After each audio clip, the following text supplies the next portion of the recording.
नमस्कार. जनता दरबारामध्ये आपणा सर्वांचं हार्दिक स्वागत. निरनिराळ्या सकारात्मक प्रयत्नांची माहिती आपण आपल्या या जनता दरबारमधून करून घेत आहोत, ज्याचा उत्तम प्रतिसाद आम्हाला मिळते. मंडळी, त्याच अनुषंगाने मागच्या भागामध्ये आपण दुष्काळाबाबतची बरीचशी माहिती घेतली किंवा नेमकी प्रक्रिया काय आहे तीही जाणून घेतली आणि तेव्हा आपल्याला समजलं की दुष्काळ जाहीर करण्याच्या एक विशिष्ट तारखा असतात. त्यामागचं कारण सुद्धा आपण जाणून घेतलेलं होतं की खरीप हंगामामधल्या पिकांची कापणी झाल्याशिवाय नेमकी पिकांची सरासरी आपल्याला कळत नाही आणि त्यासाठी दुष्काळ जाहीर करण्याच्या विशिष्ट तारखा असतात. अर्थात त्यासाठी आणेवारी किंवा पैसेवारी असते आणि त्याही बाबतीमध्ये या शेतमालाच्या सरासरीच्या बाबतीत हंगामी आणेवारी किंवा नजर आणेवारी करण्यात येत असते. तेही काय असतं तेही आपण जाणून घेतलं. त्याचबरोबर आणेवारी किंवा सरासरी किंवा पैसेवारी कशी काढतात त्याविषयीची ही संपूर्ण माहिती आपण मागच्या भागामध्ये जाणून घेतलेली होती. त्याही बाबतीत ह्या सरकारचे आपण आभार मानायला पाहिजेत, कारण गेल्या 40-50 वर्षातला सगळ्यात मोठा निर्णय ह्या सरकारने घेतलेला आहे तो असा की ही जी नजर आणेवारी किंवा जी हंगामी आणेवारी असते तिला गृहीत धरून आपल्या राज्य सरकारने दुष्काळ जाहीर केला, जेणेकरून दुष्काळाबाबतची ही जी मदत आहे ना ती लवकरात लवकर दुष्काळग्रस्तांपर्यंत पोहोचेल इतकी चांगली भावना त्यांची होती. त्याच अनुषंगाने मंडळी, मागच्या भागामध्ये आपण दुष्काळावरच्या तातडीच्या उपाययोजना सरकारने काय जाहीर केलेल्या आहेत ना त्याही सगळ्या जाणून घेतलेल्या होत्या.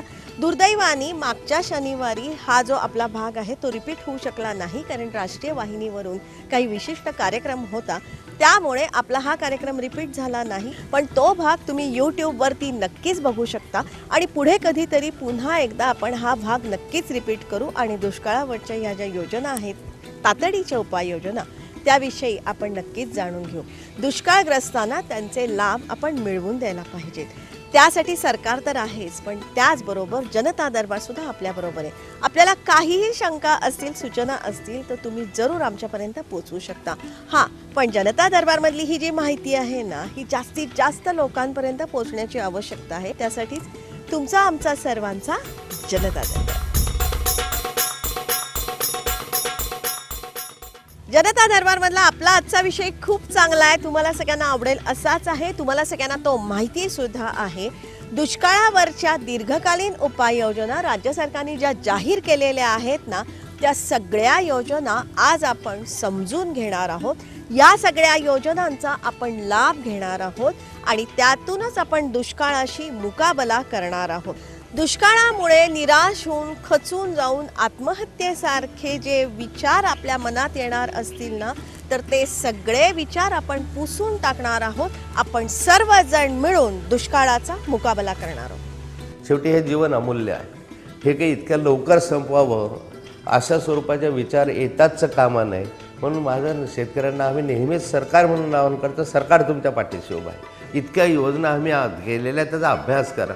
तुम्हाला काय असेल नसेल शेतकऱ्यांसाठी सर्वोच्च प्राधान्य आम्ही त्यासाठी द्यायला तयार आहोत, परंतु कोणत्याही शेतकऱ्याने आत्महत्या हा विचार मनात आणता कामा नये.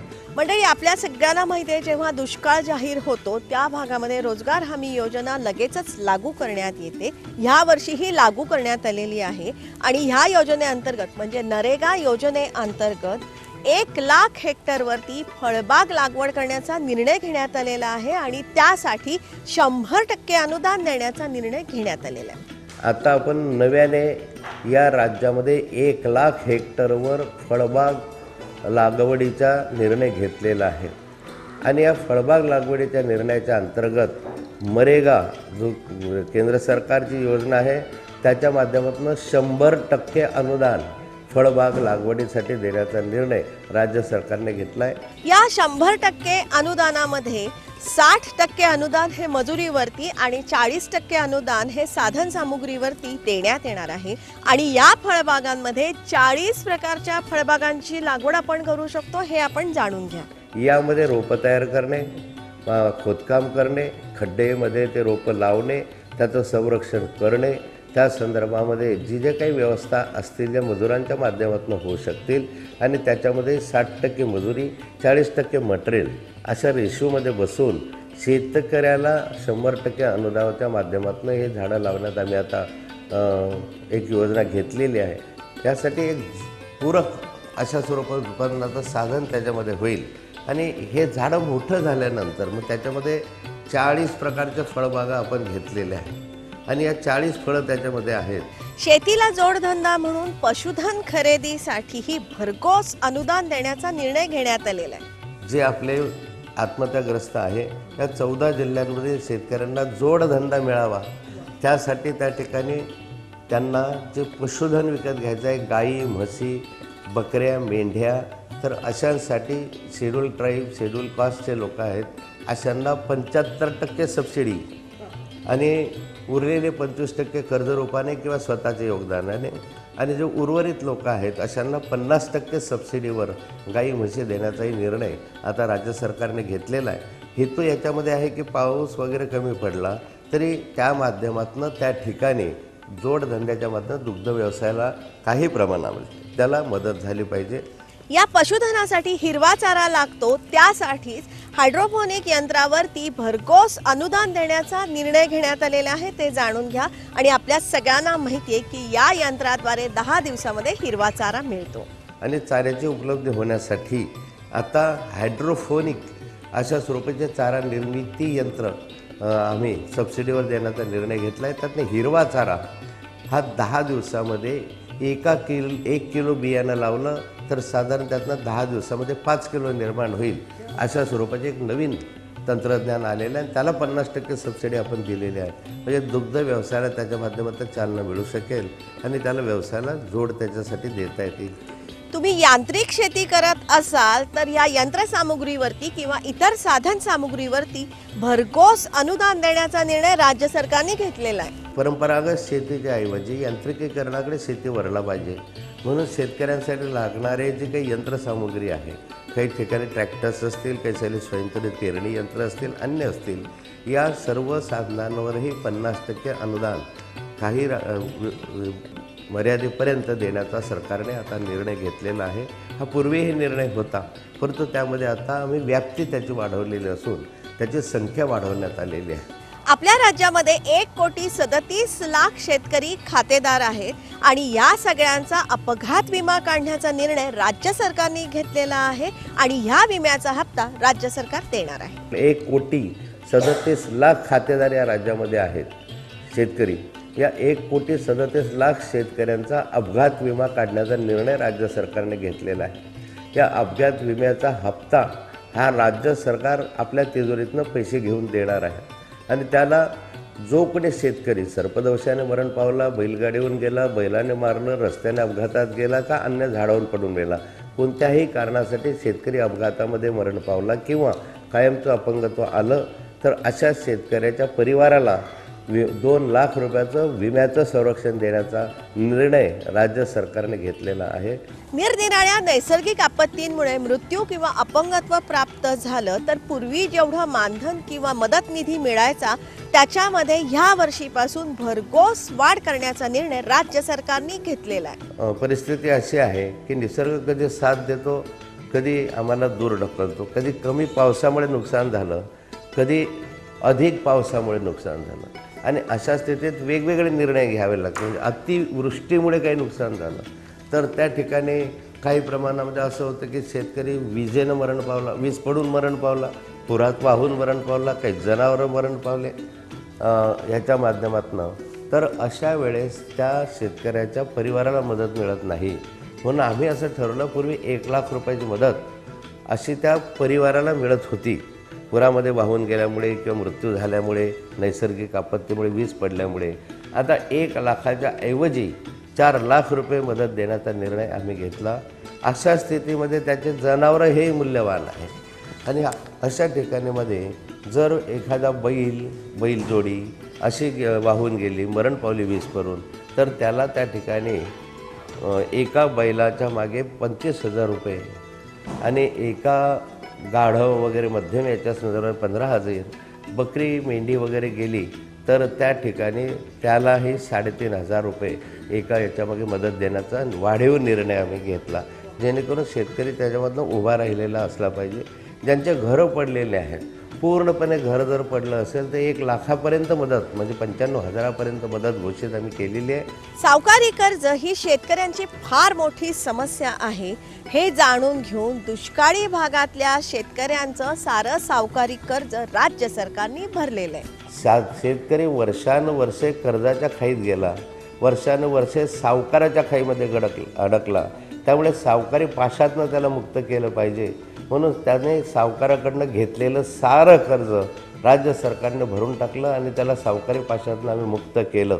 कर्जाचं पुनर्गठन करण्याचा जो निर्णय घेतलेला आहे ना, त्या अनुषंगाने दुष्काळी भागातल्या शेतकऱ्यांना जे कर्ज आहे ना त्याच्यावरचं व्याज माफ करण्याचा निर्णय ह्या वर्षी शासनाने घेतलेला आहे. सरकारच्या माध्यमातून एक वेळ सावकारी पाशातनं मुक्त करत असताना त्याला कर्ज देण्यासाठी त्याच्या व्याजदरामध्ये आम्ही कपात केली.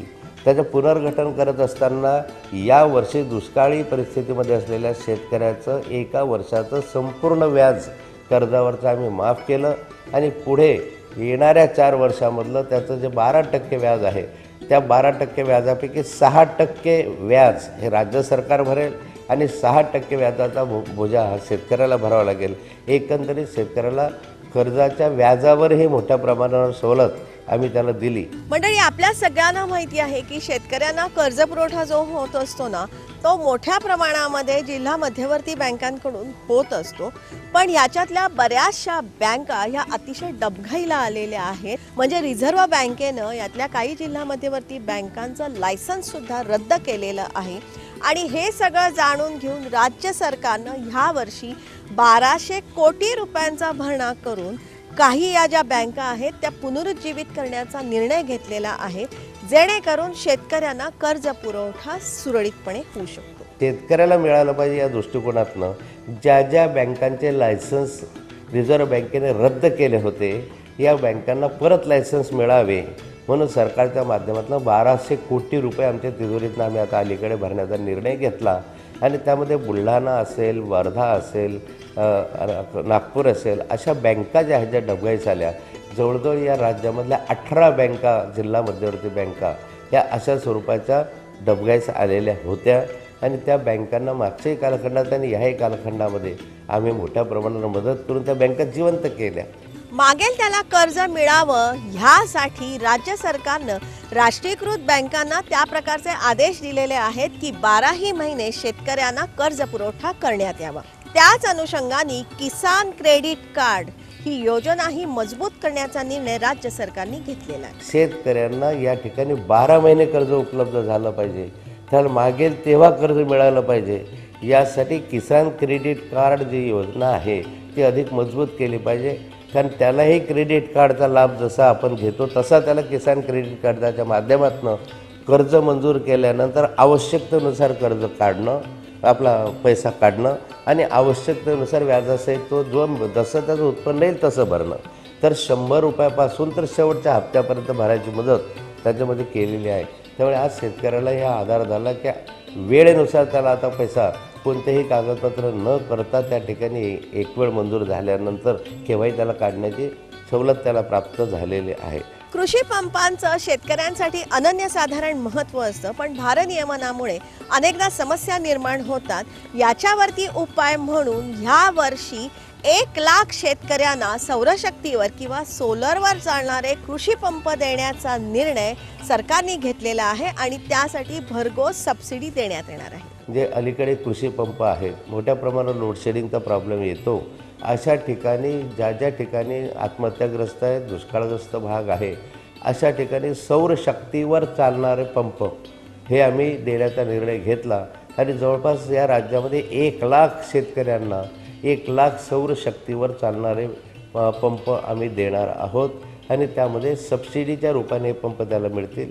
काही ठिकाणी 100% सबसिडीने असे पंप देऊन ज्या कालखंडामध्ये वीज खंडित होईल त्या कालखंडामध्ये याचा उपयोग होईल. या सौर कृषी पंपाच्या माध्यमातून शेतकरी गावतळी किंवा गावातले जे जलाशय आहेत ना त्यातून 1 ते 2 पाणी उचलू शकतात. त्यासाठीची परवानगी यावर्षी राज्य सरकारने दिलेली आहे. जलसंधारणाच्या किंवा जलयुक्त शिवाराच्या माध्यमातून जे छोटे छोटे शेततळे आहेत, ते गावतळे त्या भागातले असतील त्याच्यावर त्याला परवानगी देऊन 1-2 पाणी या इंजिनच्या माध्यमातून सौरशक्तीच्या याच्या माध्यमातून देता येईल अशी त्यातनं व्यवस्था केली आहे. आणि ज्यावेळेस हा पंप पाणी उपसा करणार नाही त्यावेळेस विजेच्या रात्रीच्या वेळेस असेल का अन्य वेळेस असेल त्याचा जनरेटर म्हणून आपल्याला वापर करता येईल. तुमच्याकडे डिझेल इंजिन असेल ना तर त्यासाठीही भरघोस मदत सरकार देते. तसंच या सरकारचा अत्यंत महत्त्वाचा निर्णय असा आहे की नदीपात्रातला किंवा निरनिराळ्या जलाशयातला जो गाळ आहे ना, ज्याच्यावरती पूर्वी रॉयल्टी भरायला लागायची, ती यावर्षी सरकारने माफ केलेली आहे. आणि त्यामुळे आता हा सगळा गाळ निरनिराळ्या शेतजमिनीवरती पसरला जातोय. शेतजमिनी त्यातून समृद्ध होते. डिझेल इंजिन ज्या शेतकऱ्याकडे आहेत आणि त्यांनी डिझेलवर शेती करणं किंवा डिझेल ट्रॅक्टरसाठी वापरणं यासाठी एक नवीन कार्यक्रम राज्य सरकारने मागच्या वर्षी घेतला, आमच्या सरकारने घेतला की नदीमधले गाळ काढणं, त्याबरोबर तलाव वगैरेमधले गाळ काढणं, हे गाळ काढून शेतीमध्ये गाळ आणत असताना याच्यासाठी लागणारी जी रॉयल्टी आहे ती 100% आम्ही माफ केली. आणि हे माफ करत असताना जो डिझेलचा खर्च आहे ट्रॅक्टरच्या याला लागणारा, हा सारा डिझेलचा खर्च राज्य सरकारने उचलण्याचा निर्णय घेतला. आणि त्यामुळे आमचं डिझेल, तुमचं ट्रॅक्टर, गाळ आमचा, रॉयल्टी माफ.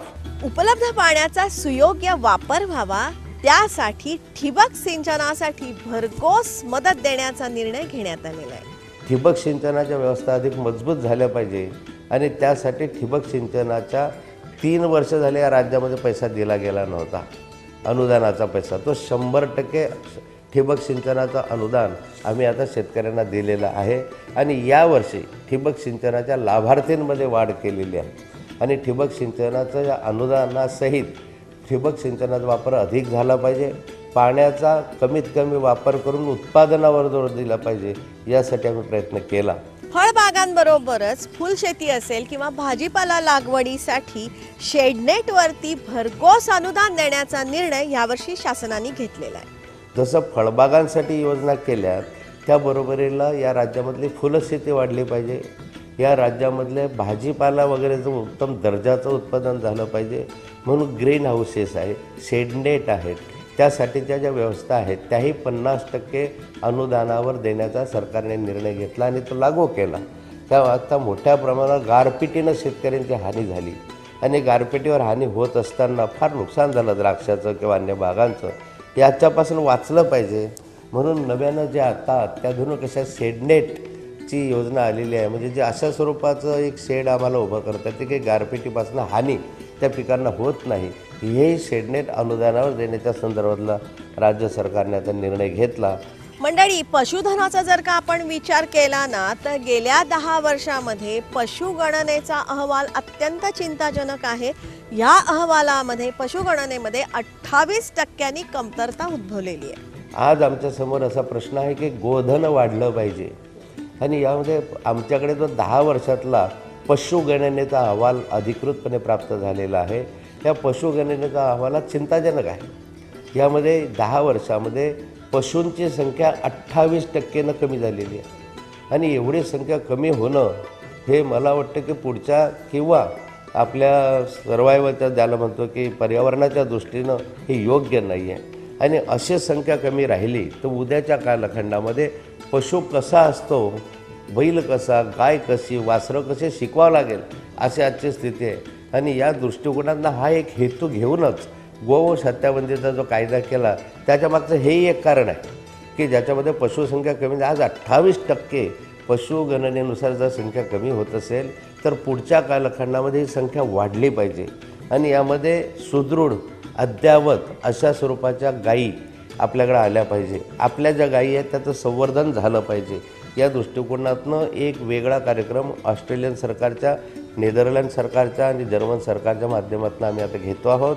निसर्गाच्या कितीही लहरी असल्या ना तरीही आपली शेती आणि आपला शेतकरी जगावा यासाठीच या सगळ्या उपाययोजना आहेत. ह्या साऱ्या अनेक योजना आम्ही कार्यान्वित केल्या आणि या योजना अधिक प्रभावीपणे राबवल्या गेल्या पाहिजे म्हणून या राज्यामधले असलेल्या विद्यापीठांना यामध्ये सूचना केल्या की संशोधनावर जोर दिला पाहिजे.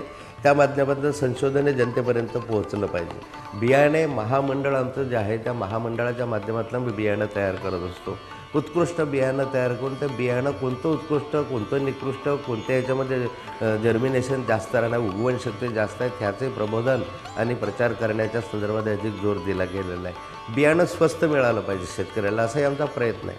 यावर्षी आम्ही बियाण्याच्या संदर्भामध्ये निर्णय घेतला आणि BT बियाणं जे आहेत ते 100 रुपये किलोने एका थैलीमागे कमी करण्याचा निर्णय घेऊन त्याची अंमलबजावणी केली.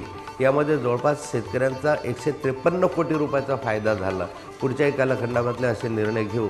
मंडळी, या सगळ्या ज्या आत्ता आम्ही योजना सांगितल्या ना, ह्या योजनांची संपूर्ण माहिती जाणून घ्या, पात्रता निकष काय आहेत तेही जाणून घ्या आणि त्यासाठी आम्ही माहिती देतो आहोतच. पण त्याचबरोबर गाव पातळीवरती तलाठ्याकडे तुम्ही जाऊ शकता, ग्रामसेवक आहेत किंवा निरनिराळे कृषी अधिकारी आहेत, यांच्याकडे बिनदिक्कतपणे तुम्ही जा. न घाबरता ही जी सगळी माहिती आहे ना, ही माहिती तुम्ही मागवा. तुमचे जे हक्क आहेत ते जाणून घ्या आणि नियमात बसतील तेवढे लाभ तुम्ही नक्कीच मिळवू शकता. अधिक माहिती पाहिजे असेल तर सरकार तर आहेच, आम्हीही तुमच्या पाठीशी नक्कीच आहोत. आणि ही सगळी मदत बघितलीत ना, तर तुमच्या कर्जासाठी मदत आहे, बी बियाणं आहे, अवजारं, कृषी पंपासाठी मदत आहे, फळबाग, फुलबाग, भाजीपाला, पीक लागवडीसाठी मदत आहे, बी बियाण्यासाठी मदत जाहीर करण्यात आलेली आहे. हे सगळं समजून घ्या, दुष्काळाचा सामना करा, स्वतःला संपवण्याचे विचार सोडून द्या. कोणत्याही शेतकऱ्याने आत्महत्या हा विचार मनात आणता कामा नये. हे आत्महत्या करणं हे पाप आहे असं जसं म्हणतो, त्यापेक्षाही एक नाकर्तेपणाचं लक्षण आहे. ह्याच्यामधनं ताठ मानेने उभं राहण्यासाठी परिश्रम करणं, कष्ट करणं आणि आत्मबल वाढणं, येणाऱ्या संकटाशी सामना करणं आणि जे येईल त्या संकटावर मात करण्यासाठी प्रसंगी सरकारची मदत घेणं, समाजाची मदत घेणं, यासाठी तयारी ठेवणं, आपला संसार उघड्यावर टाकायचा, आपल्या लहान मुलांना उघड्यावर दुसऱ्याच्या हातामध्ये सोपवून आपण निघून जायचा, हा पळपुटेपणा आहे. आणि म्हणून शेतकऱ्यांना माझी विनंती राहणार आहे की अशा रीतीनं हा विचार मनामध्ये सोडू नये. सरकार तुमच्याबरोबर आहे आणि आम्ही तुमच्या पाठीशी भक्कमपणे उभे आहोत. मंडळी, आपल्या सगळ्यांच्याच मनामध्ये दुसऱ्याला मदत करण्याची एक इच्छा असते आणि ही आपली इच्छा फलद्रूप होण्याचा कालखंड आलेला आहे. त्यासाठी आसपास नजर टाका. अनेक जण अशा छोट्या छोट्या मदतीपासून वंचित असतील, त्यांना शोधा आणि त्यांना मदत करा. बघा, आपल्या मदती अभावी एका छोट्या कोवळ्या मुलीनी बसचा पास काढता आला नाही म्हणून स्वतःचं जीवन संपवलेलं आहे. असे अनेक जण आहेत की ज्यांना ही अशी छोटी छोटी मदतीची आवश्यकता आहे, जी आपण करू शकतो. त्यासाठी आसपास नजर टाका किंवा तुम्ही आमच्याशीही संपर्क साधू शकता. त्याच अनुषंगाने आपला हा आजचा भाग आपल्याला कसा वाटला ते तुम्ही जरूर जरूर आम्हाला कळवा. त्यासाठी आमचा ईमेल ID आहे janatadarbar@yahoo.in. या आमच्या ईमेल ID वरती तुमच्या सूचना, विचार, मनोगत, प्रतिक्रिया, कमेंट जे काय असेल ते तुम्ही टाकू शकता. जनता दरबारचं एक स्वतंत्र पेज फेसबुकवरती आहे, जे आता आपल्या सगळ्यांना माहिती झालेलं आहे. ते तुम्ही लाईक करण्याची आवश्यकता आहे. तुम्हाला काही कमेंट टाकायच्या असतील तर त्याच्या माध्यमातून तुम्ही आमच्यापर्यंत पाठवू शकता. आपण यूट्यूबवरती जनता दरबारचं जे स्वतंत्र चॅनल आहे त्याचा ॲड्रेस janatadarbar.zd असा आहे. हा सुद्धा ॲड्रेस आम्ही या पेजवरती दिलेला आहे. हा ॲड्रेस जाणून घ्या आणि 145च्या वर एपिसोड आपले जनता दरबारचे यूट्यूबवरती आहे, त्याचाही तुम्ही आनंद नक्कीच घेऊ शकता. जनता दरबारचा एक पॉझिटिव्ह ग्रुप आपण फेसबुकवरती तयार केलेला आहे. तो जर का तुम्ही जॉईन केलात ना, तर ही अनेक फायदे होऊ शकतात. अर्थात त्यासाठीची रिक्वेस्ट तुम्ही आम्हाला पाठवण्याची आवश्यकता आहे. जनता दरबारच्या पुस्तकाविषयीची अधिक माहिती किंवा नोंदणीविषयीची सगळी माहिती या पेजवरती आम्ही दिलेली आहे. हे पेज तुम्ही जास्तीत जास्त संख्येने लाईक करण्याची आवश्यकता आहे. लक्षात ठेवा, चांगल्यातून नेहमी चांगलंच घडतं ह्या विचारांनी प्रेरित झालेला हा आपल्या सगळ्यांचा कार्यक्रम. त्यासाठी दर सोमवारी संध्याकाळी 7:30 वाजता सह्याद्री वाहिनीवरून जनता दरबारमध्ये आपण भेटतच असतो. पुनःप्रक्षेपणासाठी दर शनिवारी सकाळी 8 वाजता जनता दरबारमधून आपण सह्याद्री वाहिनीवरती भेटतच असतो. जनता दरबारमधली ही जी माहिती आहे ही अतिशय वैविध्यपूर्ण आहे आणि विश्वासार्ह आहे आणि त्यासाठी जनता दरबार जास्तीत जास्त लोकांनी बघण्याची आवश्यकता आहे, जेणेकरून ह्या माहितीतून आपल्या सगळ्यांचं जगणं सुकर होईल. आपण एकमेकांना मदतही करू शकतो. अर्थात त्यासाठी जास्तीत जास्त संख्येने जनता दरबारमध्ये सामील व्हा. त्यासाठीच तुमचा, आमचा, सर्वांचा जनता दरबार.